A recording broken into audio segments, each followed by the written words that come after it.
Aussi détruire les œuvres du mal, c'est très important parce que le terrain est vraiment miné.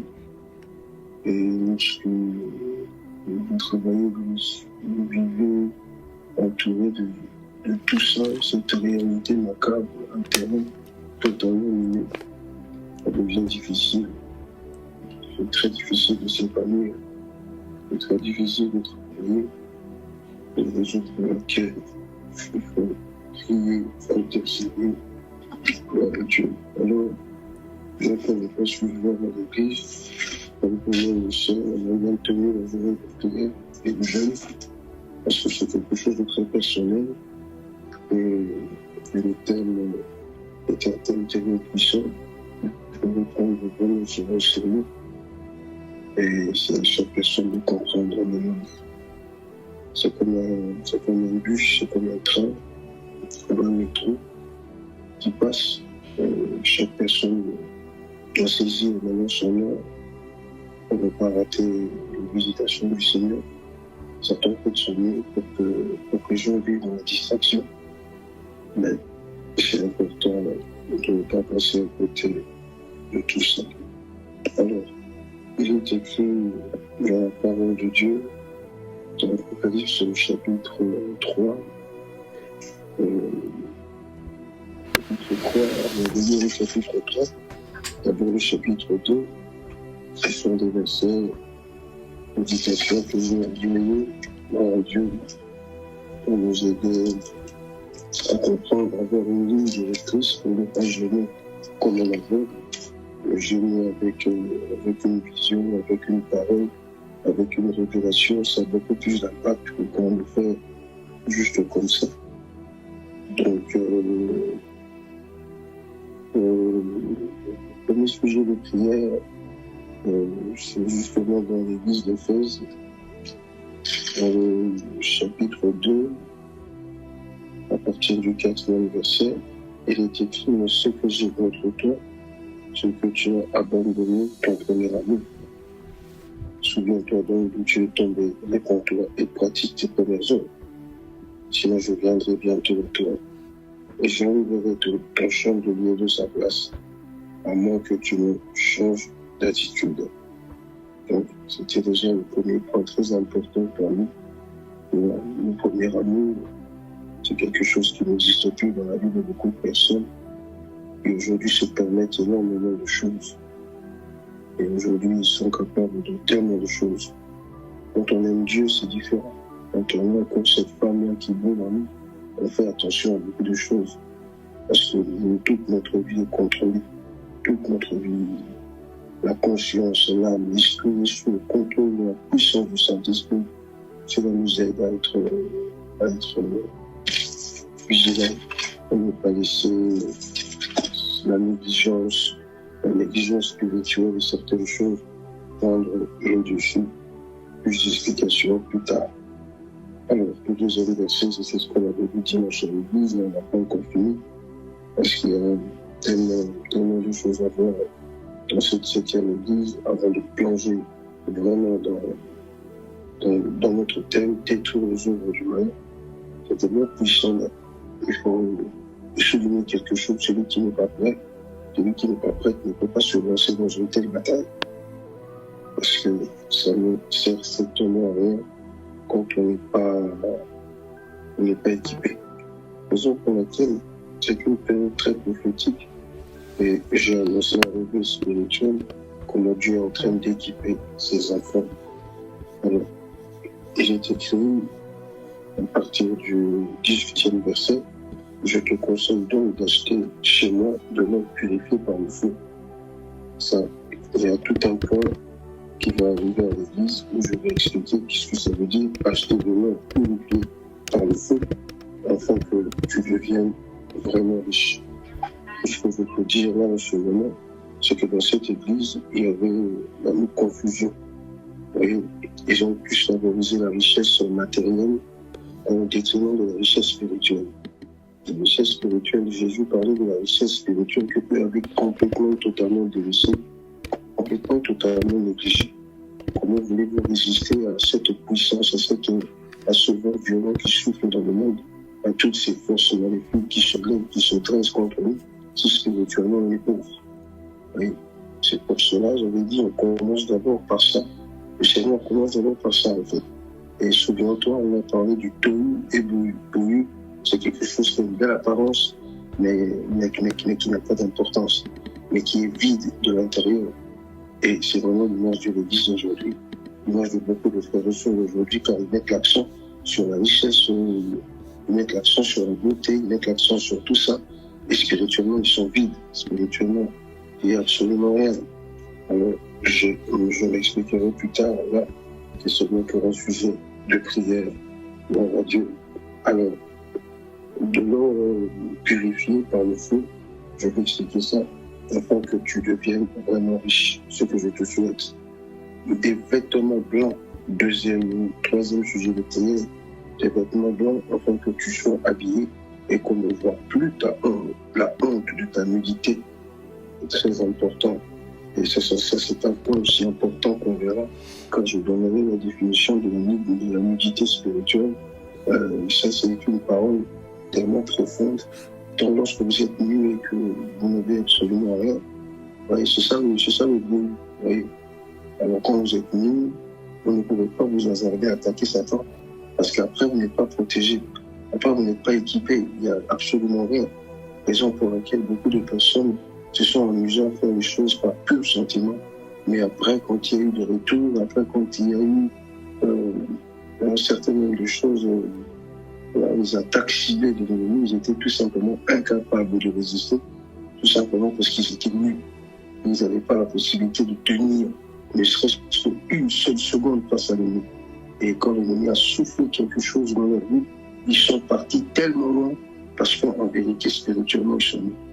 Et c'est très important. Je donnerai aussi la définition de la nudité spirituelle. Qu'est-ce que ça veut dire? C'est très important. Et après, il est écrit dans la parole de Dieu, ainsi qu'un remède à appliquer sur tes yeux, afin que tu vois. C'était le problème de ces gens-là. C'était la cécité spirituelle. C'était des aveugles spirituels. Ils étaient tellement aveuglés qu'ils sont passés à côté de leur propre état d'âme. Pendant qu'ils pensaient être riches, on n'a besoin de rien, tout se passe bien, alors que Dieu disait, tu es pauvre, misérable, aveugle, ennemi. Tu vois, tout ça, c'est l'œuvre de l'ennemi. Ils ont perdu la vision. C'est l'Église d'aujourd'hui où on ne sait plus où on va, on ne sait plus qu'est-ce qu'on fait. Et tout est devenu, tu vois, comme ça, juste une rue, tu vois, c'est comme si on était, tu vois, je sais pas, un club où on vient prier, mais sans vision, sans direction, sans rien du tout. Parce que c'est le Saint-Esprit qui donne la direction. C'est le Saint-Esprit qui nous donne, c'est par lui que nous avons la révélation. C'est par lui que Jésus-Christ nous éclaire, justement, pour nous montrer le chemin. Ta parole est une lampe à nos pieds qui éclaire nos sentiers. Alors, si notre évangile est encore voilé, c'est pour ceux qui périssent, les incrédules, sans les dieux nécessaires que la vue de l'intelligence, pour ne pas voir briller la splendeur de l'évangile du Christ. Alors, dans le combat spirituel, ça commence d'abord par un réveil spirituel. Dieu remplit d'abord son peuple. Dieu équipe d'abord son peuple. Et ça, c'est dans toutes les générations. Avant que quelque chose de puissant puisse s'opérer dans votre génération, Dieu a toujours choisi quelques personnes et les a ointes. Alors, raison pour laquelle on a vu, lorsque l'ère chrétienne, la 6e dispensation a commencé, Dieu n'a pas donné une église juste, il n'a pas demandé à ses disciples de partir juste comme ça, en leur disant, écoutez, partez, et puis voilà, je serai avec vous, sans rien donner, sans rien du tout. Donc, il a demandé à ses disciples d'être patients, de ne pas partir très très vite, d'attendre la puissance du Saint-Esprit. Pour recevoir une puissance du Saint-Esprit sur vos enfants. Sinon, l'église serait seulement une église de cathédrale. Dieu n'a pas donné seulement une église de cathédrale où les bâtiments sont magnifiques, où les salles sont bien décorées. Il n'a pas donné cette église-là. Il a donné une autre église, une église puissante, une église riche. Mais cette richesse, elle est d'abord spirituelle. Et c'est par sa mort, il a rendu ce processus-là possible. Il fallait absolument remplir pour éviter le tohu-bohu. Le tohu-bohu, on a vu, c'est le chaos, un désordre extrême. Et puis deuxièmement, quelque chose qui a une belle apparence, mais qui est vide de l'intérieur, qui n'a pas d'importance, qui n'a rien, tu vois, mais extérieurement magnifique. Et ça, c'est l'église des cathédrales. Voilà, ça, c'est l'église où les salles sont embellies, les choses sont tellement bien. C'est la vie d'une personne qui ne se préoccupe pas de la santé de son âme, de son esprit. Tout ce qui compte pour la personne, c'est de satisfaire sa chair, c'est de satisfaire ses désirs, toutes ces choses-là. Voilà pourquoi le matérialisme a pris une place primordiale dans l'église du Seigneur. Et c'est devenu compliqué. C'était l'église de l'Odyssée, l'église des cathédrales. Voilà. C'est l'église des cathédrales, c'est l'église qui frappe aux yeux. Alors, détruire les œuvres du malin commence d'abord par un travail personnel. Ça commence d'abord par nous, parce que selon le contexte de 1 Jean 3,8, on nous parle du péché, et Jésus, qui est le Fils de Dieu, est apparu pour détruire les œuvres du malin. Ces œuvres commencent, avant de s'attaquer à tout ce qui est extérieur, ça commence d'abord par un travail personnel. Parce qu'il y a un certain nombre de choses, justement, qui doivent changer. Parce que si la mentalité ne change pas, si c'est toujours la même personne qui réfléchit de la même manière, qui protège un certain nombre de choses dans sa vie et ne veut pas s'en débarrasser, ça devient un peu compliqué. Et le Seigneur m'a dit quelque chose avant de changer de saison. Parce que tout est une question de dimension. Chaque fois que tu avances, chaque fois que tu progresses, tu te diriges vers quelque chose. Voilà, c'est ça, changer de saison. Tu montes chaque fois d'un cran, mais à chaque fois que tu montes, à chaque fois que tu reçois l'onction nécessaire pour t'aider à monter, à changer de saison, tu dois aussi lâcher certaines choses. C'est un peu l'idée de la montgolfière. En fait, plus le montgolfière monte, plus il faut lâcher du lest, il faut se débarrasser de certaines choses pour alléger et continuer à aller de plus en plus haut. Vous voyez, c'est très important. D'ailleurs, il y a un adage arabe qui le souligne clairement. Plus un arbre monte, plus il attrape le vent. Tu vois, plus un arbre monte, plus il attrape le vent. C'est-à-dire, plus il monte, plus il a besoin d'une nouvelle puissance. Il a besoin de ça pour résister à ce vent. Parce que plus il monte, plus il attrape le vent. Alors, il arrive un moment où il faut se débarrasser de beaucoup de choses pour alléger sa valise. Sinon, on va tomber dans la même chose. Parce que Jésus avait dit déjà à ses contemporains à l'époque, on met du vin nouveau on ne peut pas mettre du vin nouveau dans des vieilles outres. Sinon, on risque de déverser beaucoup de choses. Mais la mentalité n'a pas changé. C'est toujours la même personne qui protège un certain nombre de choses, qui ne veut pas se débarrasser d'un certain nombre de choses, qui fait que c'est difficile de changer de saison.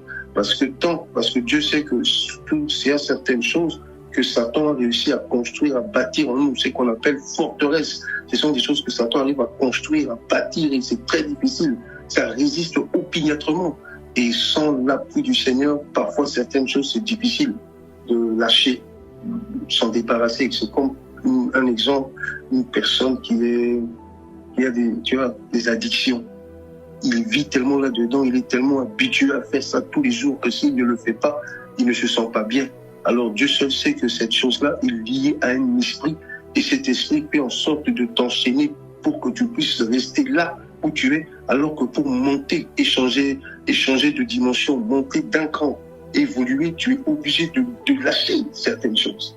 Au fur et à mesure, c'est comme ça qu'on atteint la perfection. Parce que tu es en train de monter, ça n'arrive pas d'un coup en claquant les doigts, mais par le Saint-Esprit, je suis conscient qu'il y a encore un travail à faire dans ma vie, et je me concentre dans la prière et dans les jeûnes.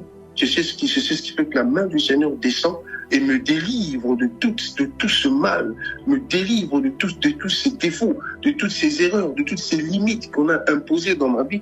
Et je monte à chaque fois, je change de saison spirituellement, je deviens de plus en plus grand, mature, intelligent, sage. Pourquoi ? Parce que je sais que certaines choses, comme il est écrit, tout est permis, mais tout n'est pas utile. Si Dieu ne m'a pas prédestiné à être là, à vivre avec cette personne, à vivre dans cette chose-là, je suis tout simplement en train de mettre un frein à ma vie. Si la véritable personne, la véritable bénédiction doit arriver, tu es en train de changer de saison et que tu t'accroches à quelque chose qui ne fallait pas, tu es le propre fossoyeur de ta vie. Parce que Dieu ne va jamais venir te forcer la main. Mais Dieu t'ordonne et il te laisse maintenant à toi le choix de choisir. C'est pour ça que quand on commence par renverser les forteresses, commence par détruire les œuvres du malin, selon le contexte biblique, il parle du péché. Et le péché, c'est bien ça la force de Satan. Voilà pourquoi il est écrit « Ô mort, où est ta force? Ô mort, où est ton aiguillon ?» Et on sait que l'aiguillon du péché, l'aiguillon de la mort, c'est le péché. Parce que c'est avec le péché que la mort est entrée. C'est par le péché que la mort a régné. C'est par le péché que le diable est le maître incontesté de ce monde. C'est par le péché. Alors, lorsque Jésus était monté sur la croix pour mettre fin à ce règne, il fallait d'abord détruire la puissance, le pouvoir du péché. Et lorsqu'il a réussi à le faire, à briser les chaînes dans la vie des gens, on n'était plus des esclaves. Désormais, on n'était plus des esclaves, tu vois. On n'était plus des moutons où on n'avait pas de décision, on n'avait rien de tout ça. Conduit, influencé par des forces obscures qu'on ne voyait pas. Il suffisait tout simplement qu'ils disent gauche, je partais à gauche, droite, je partais à droite. Et comment voulez-vous expérimenter quelque chose de grand, de puissant, une élévation, une grandeur, une percée spirituelle, s'il y a encore des choses que je dois abandonner? S'il y a encore des choses, et ces choses-là, c'est pas seulement des choses, des péchés incroyables comme certains pensent, mais il y a beaucoup de choses. Lorsque Satan protège son héritage dans la vie d'une personne, il fait de son mieux pour banaliser les choses, afin que rien ne puisse vraiment progresser. Retiens cela. Changer de saison, monter, être élevé, c'est aussi lâcher des choses. Plus tu montes, plus tu dois lâcher un certain nombre de choses. Plus tu évolues avec Dieu, plus tu dois absolument tout lâcher. Exemple, Pierre était marié, mais quand il a suivi Jésus, pendant 3 ans et demi, il a laissé sa femme à la maison. Et un jour, il va poser à Jésus la question. Moi, j'ai tout laissé, j'ai tout abandonné. Comment ça se fait qu'est-ce qui va se passer pour moi? Et Jésus le rassure. T'inquiète, tu seras béni, une grande récompense ici sur la terre et demain, la vie éternelle. Donc vous voyez, ce sont des règles de loi spirituelle lorsque Dieu a programmé un grand changement, une grande bénédiction, une percée spirituelle dans la vie d'une personne. Ça commence d'abord par renverser les projets, les œuvres, les forteresses que Satan a réussi à bâtir, à construire, à consolider dans la vie d'une personne. Et lorsque plus j'avance, plus Dieu sait que je n'ai pas besoin de ça demain. C'est pour ça qu'on organise justement cette journée de prière et bientôt une semaine de prière pour vraiment anéantir Satan, renverser les forteresses, briser et neutraliser ses œuvres pour nous permettre de travailler, pour nous permettre d'avancer. Alors l'église de Laodicée était incapable de résister à Satan. Parce que Satan, en effet, c'était même là son siège. Église de cathédrale, le tohu-bohu, le désordre spirituel est quelque chose qui a une belle apparence, mais qui est complètement vide. Alors quand Jésus a dit, vous recevrez une puissance, celle du Saint-Esprit, c'était pour éviter l'église de cathédrale.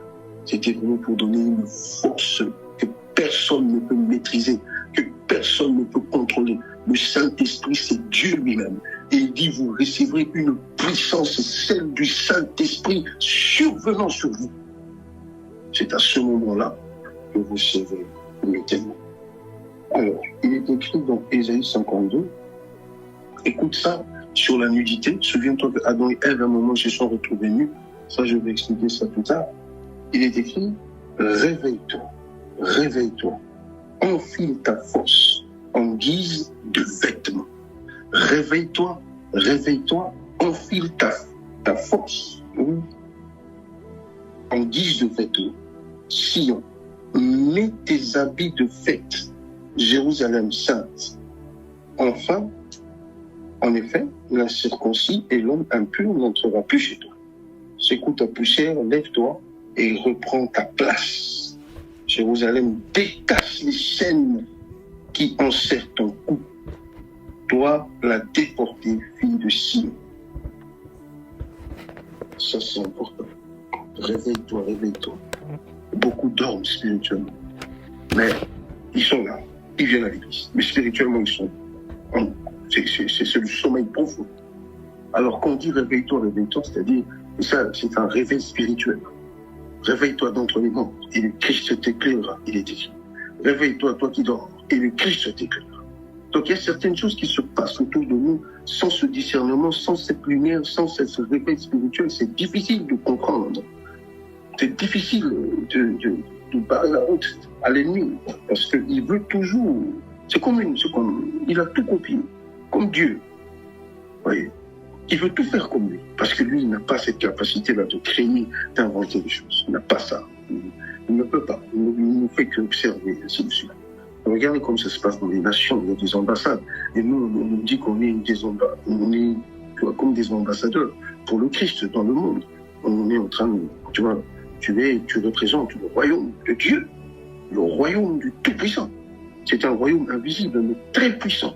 C'est un royaume invisible, mais très fort, qui ne sera jamais vaincu. Il est écrit qu'il ne passera jamais sous la domination d'un autre. C'est le royaume de Dieu, où Christ lui-même vit et règne. Et nous autres, nous sommes là comme des ambassadeurs. On représente cette entité spirituelle, comme ça le monde physique, pour voir Dieu, pour toucher Dieu, il passe justement par nous, parce que Dieu nous a donné cette autorité-là. Alors, pour représenter un Dieu si puissant, un Dieu si grand, un Dieu si saint, c'est pas peu de choses. C'est une grande responsabilité, raison pour laquelle Jésus-Christ a parlé de l'Esprit, parce qu'il savait que sans le Saint-Esprit, on est des hommes complètement limités, livrés à toutes ces forces qui vivent ici sur la terre. Mais pour être toujours au-dessus et dominer sur nos ennemis, c'est tellement important pour nous d'être toujours loin pour éviter le bohu, c'est-à-dire une église de cathédrale, une vie où on peut voir que c'est beau, c'est belle, mais c'est vide. Ça, c'est dommage. Alors Satan veut toujours faire la même chose, c'est-à-dire lui aussi, il a créé sa trinité. Et c'est ce qu'on verra. Mais pour prier, c'est important. Ambassade qui représente quelqu'un, un pays, dans un autre pays. On le voit. Et c'est ce que Satan a toujours voulu faire, vu qu'il n'est pas omniscient, il n'est pas omnipotent, il n'est rien de tout ça. C'est-à-dire, seul Dieu possède ces attributs. Satan n'est pas omniscient, Satan n'est pas omnipotent, Satan n'est pas omniprésent. Il n'est rien de tout ça. Tu vois, c'est notre Dieu qui est omniscient, notre Dieu est omnipotent, notre Dieu est omniprésent. Ça, ce sont ses attributs. Pour ceux qui le connaissent, savent qu'il est omniscient, l'omnipotent, l'omniprésent. Béni soit le nom de Dieu. Alors, Satan, le plus important pour lui, comme il n'a pas tout ça, il ne possède pas tout ça, eh ben, c'est pour ça que les anges déchus, qu'on appelle les démons, ils existent dans le monde. Ils sont là dans toutes les sphères, positionnés dans la mer, dans les airs. Parce qu'on dit prince de la puissance de l'air, des démons qui existent dans des sphères incroyables. Dans les lieux célestes, il est écrit des principautés, des princes de puissance des ténèbres, il est écrit des démons très puissants qui contrôlent l'ambiance spirituelle de ce monde. Dans la forêt, dans toutes les sphères possibles représentées par ces démons. Vu qu'il n'est pas omniprésent, il a besoin de ce démon, il a besoin de toute cette armée-là. Et c'est la même chose, hein. Pour eux aussi, ils ont aussi une hiérarchie. Les démons, ceci, on ne va pas aller dans la démonologie. Mais c'est seulement pour vous démontrer quelque chose, c'est qu'il aime aussi que ça se passe comme ça pour lui, vu qu'il n'est pas là, il ne sait pas voir. C'est un esprit, il se dépasse à la vitesse de la lumière, c'est vrai. Alors on dirait qu'il se dépasse très vite, ça c'est vrai. En claquant les doigts, il peut se retrouver là où il veut. Mais il n'est pas omniscient, il n'est pas omniprésent, et il n'a pas la possibilité de voir quand il est en Chine, il ne sait pas voir ce qui se passe ici. Il a besoin d'un représentant ici, un démon qui contrôle ici, et c'est ce démon-là qui a la possibilité d'aller voir vers ses agents à lui, qu'il a postés, qu'il a positionnés, c'est-à-dire les sorciers, si c'est là, les occultistes, ils sont là, et c'est toute une organisation, ce qu'on appelle les ténèbres, le royaume des ténèbres. Alors, c'est eux qui vont voir qu'est-ce qui se passe dans telle famille, dans tel endroit, ainsi de suite. Donc, il faut se faire accompagner par ces gens-là. C'est comme ils représentent l'autorité de Satan dans la vie de cette personne. Et Satan est au courant de tout ce qui se passe dans sa vie parce que, quelque part, cette personne ne comprend pas que parfois autour de nous, regardez même dans la vie de Joseph, quand il a parlé, il a dit un certain nombre de choses concernant ses rêves, Satan était là, il dit tout autour, ses démons ils étaient là.